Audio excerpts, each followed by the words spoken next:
মাছ চাষিদের জন্য সুখবর। দেখেন, যারা যারা আপনারা কই মাছ চাষ করেন তারা দেখেন কই মাছ বৃষ্টি হলে কিভাবে পুকুর থেকে আরেক পুকুরে যেতে চায়।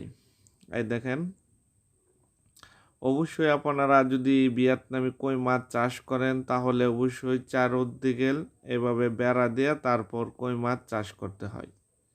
এই দেখেন, বৃষ্টি আসলে কিভাবে কই মাছ এক পুকুর থেকে আরেক পুকুরে ওঠে। এই দেখেন কই মাছ কিভাবে ওঠে।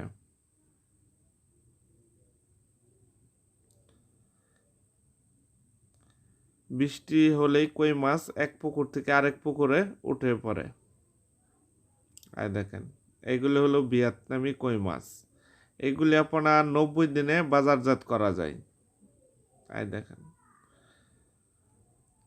চারদিকে আপনার কই মাছ এক পুকুর থেকে আরেক পুকুরে যেতে চাই। এই দেখেন, বৃষ্টি হলেই কই মাছ এমন